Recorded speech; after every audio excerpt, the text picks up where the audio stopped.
The Lakers and Kings both fall in the playoffs, but we're going to tell you why you should leave that panic button alone. The Rams make a hell of an addition to their offense as we recap day 2 in the NFL draft, and Blake Snell has no structural damage to his shoulder. Are you sure? Good morning. I'm James. And this is your daily dose of sports and snark for the greatest sports city in the world, Los Angeles. This is the Faithful Angelenos Morning Report. It is April 26, 2025. Welcome back to the Sanctum Sanctorum of LA Sports. And good Lord, do we have a lot to talk about. You don't want to miss this episode. It is extremely thick with info. And if you like being in the know about LA sports, click the like button. Click the subscribe button.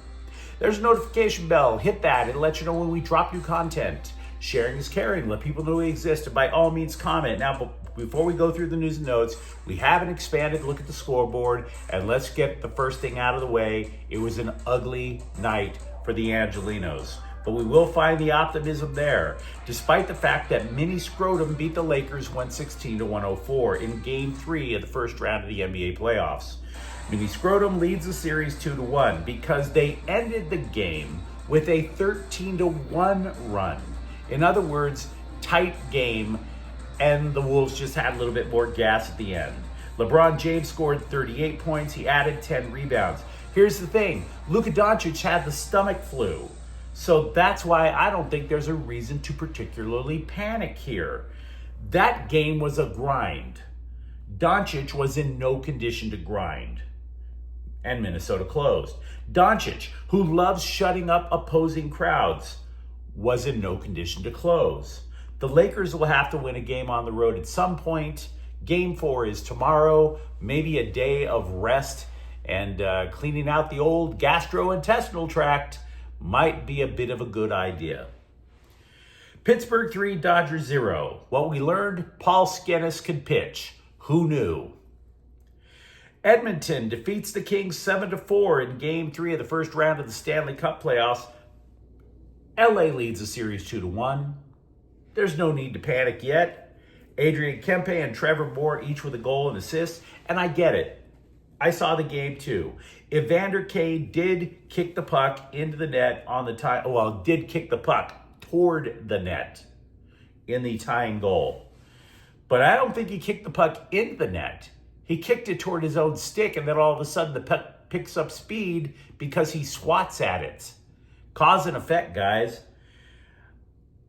The bigger problem that the Kings had last night was because they wanted a review of that goal. And because they lost the review, that set up the power play, which set up the game-winning goal, and everything went out of control from there. That's on Jim Hiller. I get it. You want that bad boy reviewed, but it was a bad call to do. Not the call by the ref, the call by the coach. Game 4 is tomorrow. The reason that you shouldn't panic is LA held serve on home ice. If they win tomorrow at Edmonton, that series, you could argue that it could be over. So don't panic. Finally, Orlando defeated Angel City FC 3-2. Angel City's lost 2 in a row. And meanwhile today, Denver's at the Clippers at 3 o'clock. Game 4 of the best of 7 first round NBA playoffs. Clippers lead 2-1. Pittsburgh's at the Dodgers again at 6 o'clock. And now we get back to the news. I take no pleasure in telling you that I watched the NFL draft coverage last night. One of the reasons that I dreaded watching this bloated spectacle is because Mel Kiper is a bloated spectacle inside of a bloated spectacle. Who the hell wants to watch him bellyache more about Shedeur Sanders? And yet, did you notice? I think Mickey Mouse basically told him to zip it. He didn't mention Shedeur Sanders until toward the end when he started venting his spleen again. And I get it. One of the Rams' needs will soon be quarterback. But every time the Rams came up to pick, everyone, including Kiper, was silent. Would Kiper finally hit on his pick? No, he totally didn't. Not with the Rams in the second round, not with the Rams in the third. Instead, what the Rams did was they made a very sensible pick. This is a good pick. Oregon tight end Terrence Ferguson. Sensible in that some point you have to replace Tyler Higbee. Higbee's 32. He's in the final year of the contract. And there was a cheap shot artist over in Detroit who kneecapped him in the playoffs 2 seasons ago. The Rams' tight end room, honestly, is not that impressive. McVay also wants to use more 12 personnel packages. So Ferguson is big, he can block, and he's the athlete type who can separate from pass coverage. There's a lot of solid tight ends in this draft class. So I'm not going to sit there and tell you that Ferguson is the best. But if you've seen Oregon play football, he fits the Rams system just lovely. So yeah, it's a damn solid pick. And by the way, as for the third round, all the way up to the draft, we were talking about what the Rams value. And their default on defense has always been about getting to the quarterback. There were bloggers and pundits. Oh, they need linebackers. Oh my God, they need defensive backs. And the Rams once again stuck a thumb in their eyes like it was a Three Stooges skit. They added Michigan edge rusher Josiah Stewart with pick 90. Now, yeah, he's not particularly adept at run defense, but he hunts quarterbacks. Remember, the Rams lost Michael Hoyt in free agency. This is the guy that's going to replace him. The Rams also have something called a cheetah package on defense. And basically all they do is they throw every conceivable pass rusher at the opposing quarterback. So, is he going to, I don't know, replace Jared Verse? Of course not. What he is going to do is do what the Rams want to do, which is cause all kinds of havoc on opposing quarterbacks. So, yeah, I'm pretty bullish on what the Rams did yesterday. Now, the Chargers, they continue to add offensive skill in the second round. They took wide receiver Trey Harris of Ole Miss with the 56th pick, and the analysts were describing him as physical, runs hard. He's a downfield threat who's tough to stop. He's just not a speed merchant. And I'm reading this, and I'm thinking to myself, isn't this exactly how they described Quentin Johnston 2 years ago? Right? Now, this is not to trash Harris. This is not to say Harris isn't a good pick. He's not going to be the Chargers' top receiver. He's probably going to be a solid number 2. What I'm suggesting to you is this pick might mean the Chargers say, bye-bye, Quentin. It fills a need. It fills a need. Then they hoped to fill another need in the third round. They took defensive tackle Jamari Caldwell, also of Oregon. The upside is obvious. He is a big dude, and they needed somebody at nose tackle. But if you're going to tell me this dude is going to be what Poona Ford was to the Bolts last year, oh, I don't buy that at all. I don't. For one, Poona Ford gets double teamed. I don't think Caldwell's going to get double teamed a lot. The things that I read about him suggest that he is so focused on going after opposing quarterbacks that he plays himself out of run defense. Poona Ford was a run stopper. When the Chargers, before they added Poona Ford, had all kinds of problems stopping the run. So I'm not necessarily sure the Chargers solved a problem with this pick. I could be wrong. I'm not saying he's going to suck. I'm saying a lot of defensive tackles also have flaws. I'm just not saying that I think this was the ideal guy. As for the local colleges, right? They always hype. Have you ever noticed they always hype up the first pick in day 2 of the draft? Oh, is there going to be a big trade because somebody absolutely fell in love with this player from the night before, but they didn't game him? Will a surefire game changer slip out of the first round? Well, the first question that I posed, no, but the latter is definitely true because Cleveland selected UCLA linebacker Carson Schlesinger with the first pick of day 2. I thought he would be on the board when the Rams picked later, but please do not misunderstand. I don't think that this is a reach of a pick for the Browns at all. We've all heard the story about Schlesinger. He goes from a walk-on and all of a sudden, just through sheer hard work, grit, force of will, makes himself into a first-team All-American, a finalist for the Butkus Award, which is given to the nation's best linebacker. The guy recorded 136 tackles, 90 of them solo. Multiple media outlets asserted that Schlesinger was the second best linebacker in the draft pool. So of course it's possible that Schlesinger could have gone in the first round. And look, I say this to you guys as a USC football fan. I loved watching the guy play. He reads plays fast, which leads to him getting to the ball fast and then stopping the play because he's so technically sound with his tackling. He beats blockers. He covers passes. It is very possible in the NFL that by the way, that he might get a little overly aggressive. That's true because he reads so fast that maybe he gets tricked on a play action. But he is so damn reliable that, in my opinion, the odds are he overcomes that. Carson Schlesinger going at the top of day 2? Yeah. I think it's a good idea. I admit I was hoping he would play for the Rams. Also for UCLA, Tennessee turned around. They grabbed UCLA edge rusher Oluwafemi Oladejo, who led the Bruins in tackles for loss last year. Now, he's not a complete product. So mid-second round, definitely feels like the Titans reached. But here's the thing. The Titans had the number 1 overall pick in the draft for a reason. They stink. They're trying to rebuild, which means that they have a little bit of time for Oladejo to develop. And he's absolutely relentless. He plays very physical. And by the way, you could clown the Bruins coaching staff last year for a lot of things, particularly on offense.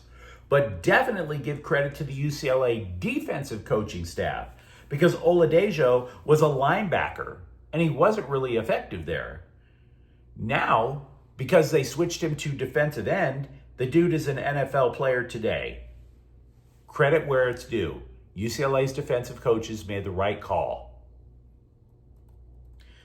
As for USC, I'm a little surprised that corner Jalen Smith was the first Trojans player taken 97th by the Texans.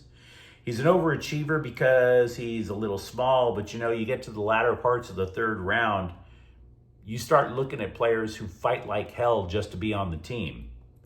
Smith has that chip on his shoulder, as the cliche goes. So today is day 3 of the NFL draft. Honestly, it's time for me to go out and touch the grass. We'll recap day 3. But if you really, in tomorrow's clip, but if you really think that this is a huge deal, if you're going to fall into ESPN's hype about how you can find a superstar in the 7th round, no. Highly unlikely. Enjoy time with real people today. I gotta have theme music for our daily Dodger pitching update because they always get injured. We already know that. But credit where it's due, Mark Pryor did not injure another pitcher on Friday night. What we do know is that there was a second MRI done on Blake Snell, and that too has indicated no structural damage to his throwing shoulder. Dave Roberts said, "Hey everybody, it's time to break out the needles. That'll solve everything." Quote, "At some point, I think he'll get an injection to calm it down, and then we'll figure out when we pick up the throwing program. But I think for us, we feel, given the findings of the MRI, that we dodged a bullet," unquote. Yeah, I've heard that before. You remember how that we dodged a bullet with Tyler Glasnow and then nobody saw him again last year after late August? Just saying, guys. Just saying. Until I see Blake Snell on a mound again, I don't know if I am going to see Blake Snell on a mound again. That's the way I look at this. So now it's time to find yet another backup plan. So welcome to Los Angeles, righty Yoendris Gomez, formerly of the Yankees. The dude has already had Tommy John surgery, which makes him a perfect Dodger pitcher already. He's only pitched 23 and a third innings in the majors, though. So I'm not sure that needle'll be a moving. USC basketball recruit Elijah Arenas is out of an induced coma after a Thursday vehicle crash. He's being described as in stable condition, but he remains intubated, which means there's a breathing tube in his mouth so he can't speak. His family, the patriarch of that family, by the way, is former NBA star Gilbert Arenas, stated that the teen has shown significant signs of progress in the last 24 hours. The player also wrote to ask if anyone else got hurt. TMZ shows a video that showed a Tesla Cybertruck ablaze when at least one person was able to remove Arenas from the truck. And we still don't even know the cause of the crash. Obviously, we still have no idea about Arenas' playing future. He was the linchpin of a pretty strong recruiting class from Eric Musselman. I will say one thing, just to keep everything based in reality. There were a few people online claiming that alcohol or drugs were involved. To repeat, the LAPD told the LA Times that's not true. Do you want to know what else could cause a crash like that? Trying to drive at 5 in the morning when you know, like 95% of all humanity is asleep. Just saying, guys. Not everything is about drugs and booze. Over at UCLA basketball, meanwhile, Eric Daly Jr. said he was told to move to small forward next year. This move comes because Kobe Johnson and LeVar Stefanovic are no longer with the program. Should that be the case, should Daly move to small forward, it would also be like dominoes falling. Tyler Bilodeau would shift to power forward. Daly told the LA Times small forward is his natural position. Quote, "We kind of played a little small ball with Tyler at the 5 last year, and with our new recruits coming in, we've got more size at the forward," unquote. Daly also said that playing a wing position would help him fly around in the transition game. It's possible that that is a hint, by the way, about how UCLA will play next year. They walk the ball up the court a lot. But with incoming guard Donovan Dent coming in, he likes to run. So the Bruins might wind up playing more up-tempo next year. I mentioned UCLA football in terms of the NFL draft. They landed another win in the transfer portal with running back Javian Thomas, formerly of Cal.